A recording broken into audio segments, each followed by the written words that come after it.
Ditunda karena tragedi Stadion Kanjuruhan yang menewaskan 132 orang. Liga Indonesia akan kembali digelar 2 pekan ke depan. Di masa istirahat liga ini, PSSI kedatangan Federasi Sepak Bola Dunia (FIFA) dan Konfederasi Sepak Bola Asia (AFC). Dan hari ini disepakati pembentukan Satuan Tugas Transformasi Sepak Bola Indonesia. Ketua Umum PSSI mengatakan pembentukan Satgas Transformasi Sepak Bola Indonesia ini merupakan bentuk tanggung jawab penuh PSSI terhadap tragedi Kanjuruhan. Satgas juga terdiri dari Polri, Kemenpora, Kemendagri, Kementerian PUPR, dan Kemenkes. Satgas akan melakukan sinkronisasi pengamanan sesuai regulasi FIFA. Kementerian PUPR akan melakukan pengecekan kelayakan stadion. Sebelum kompetisi sepak bola dilanjutkan, Satgas harus bekerja cepat menentukan sejumlah hal krusial, termasuk sistem pengamanan Liga Indonesia dan event internasional.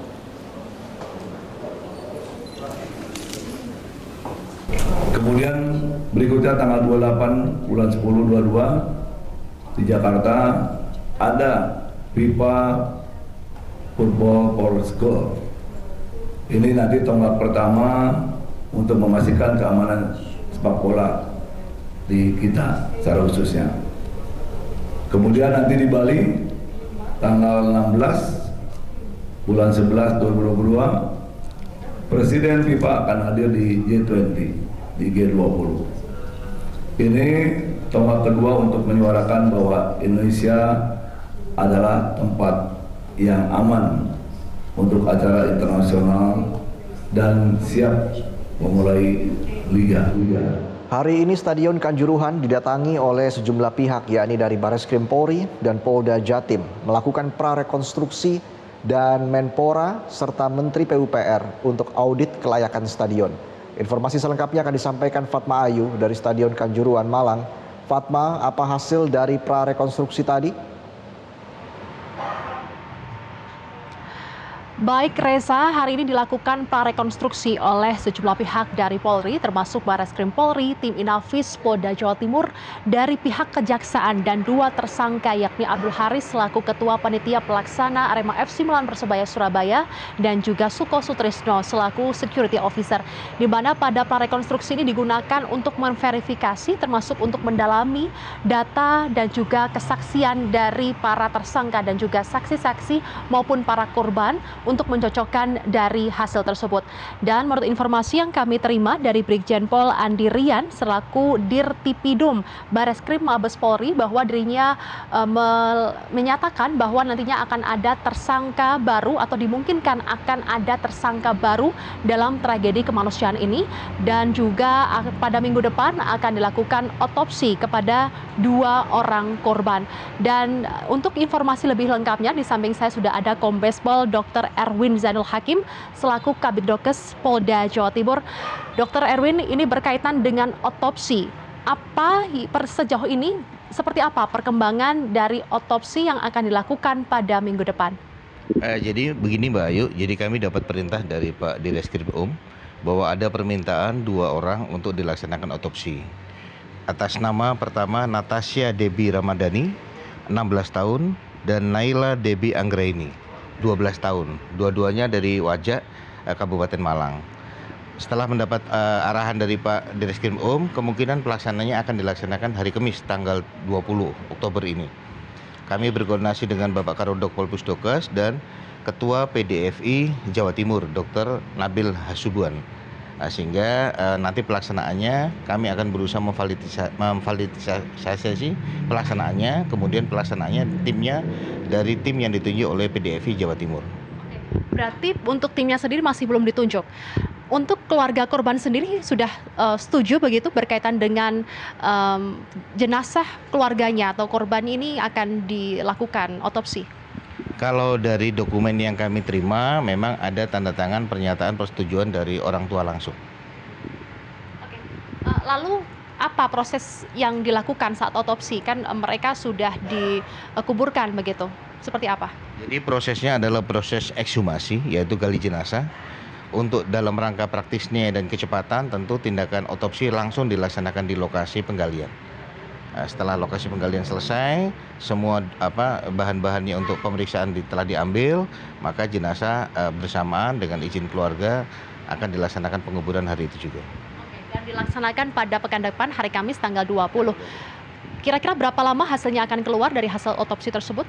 Tentunya ada pemeriksaan yang dilaksanakan saat otopsi dan pemeriksaan cairan, kimia dan lain sebagainya.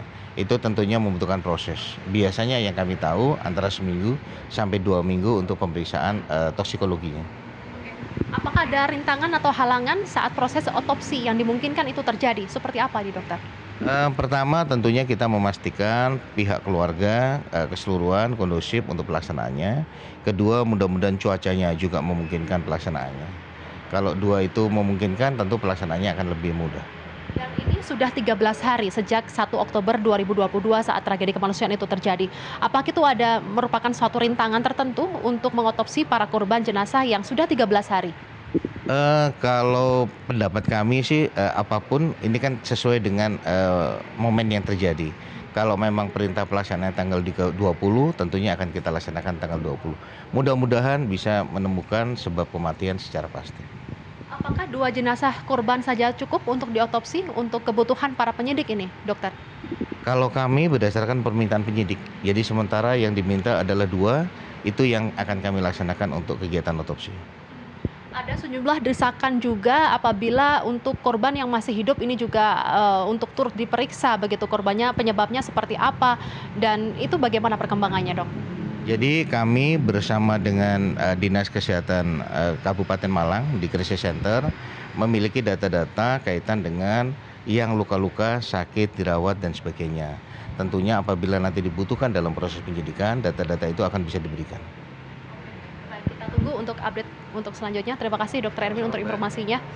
Ya, Reza, untuk otopsi perlu di-highlight adalah tanggal 20 atau Kamis depan akan dilakukan otopsi kepada 2 jenazah di mana para keluarga korban tersebut memang sudah menyetujui apabila anggota keluarganya ini untuk diotopsi untuk kebutuhan penyidikan agar lebih terang begitu apa penyebab para jenazah atau para korban ini meninggal dunia akibat tragedi Kanjuruhan di Kabupaten Malang pada Sabtu 1 Oktober 2022. Reza.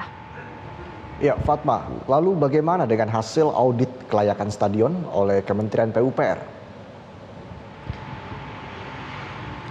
Ya, tadi pagi pada pukul 10 waktu Indonesia bagian Barat, Kementerian PUPR dan juga Menpora begitu juga melakukan kunjungan ke Stadion Kanjuruhan Malang, di mana tujuan dari kunjungan tersebut adalah mengaudit kelayakan dari stadion itu sendiri. Ini merupakan perintah langsung dari Presiden Joko Widodo dan juga tim TGIPF yang besok deadline-nya hasilnya akan diserahkan kepada Presiden Joko Widodo, di mana tadi ada 7 rekomendasi yang diluncurkan atau yang akan diupdate begitu ya berkaitan dengan kelayakan dari Stadion Kanjuruhan Malang, di mana 3 dari 7 rekomendasi tersebut ini berkaitan dengan penyebab atau juga Stadion Kanjuruhan ini dinilai kurang adanya standar dari stadion itu sendiri. Yang pertama dari tangga ini dinilai terlalu curam dan tidak sesuai standar, lalu juga dari pintu gerbang ini juga tidak sesuai standar,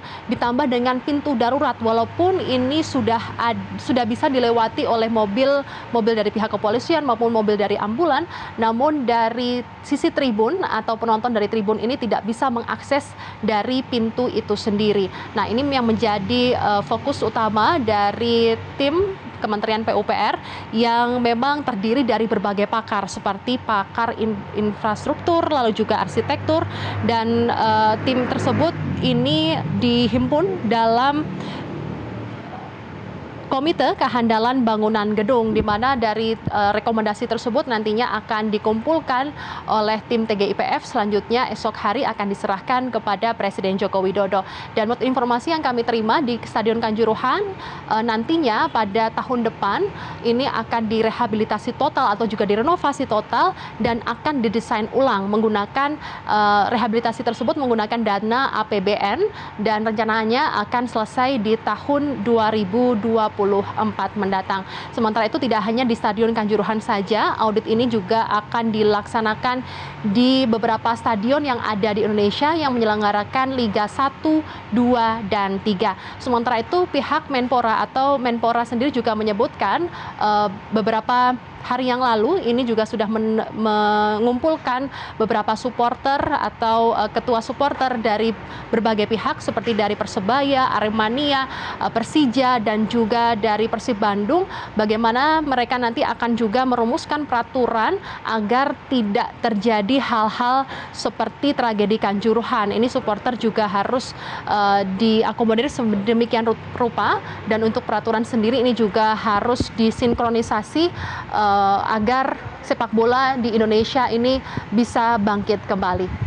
Demikian Reza yang dapat kami laporkan langsung dari Kabupaten Malang. Kami kembalikan ke studio. Fatma Ayu melaporkan langsung dari Stadion Kanjuruhan Malang. Terima kasih atas laporan Anda.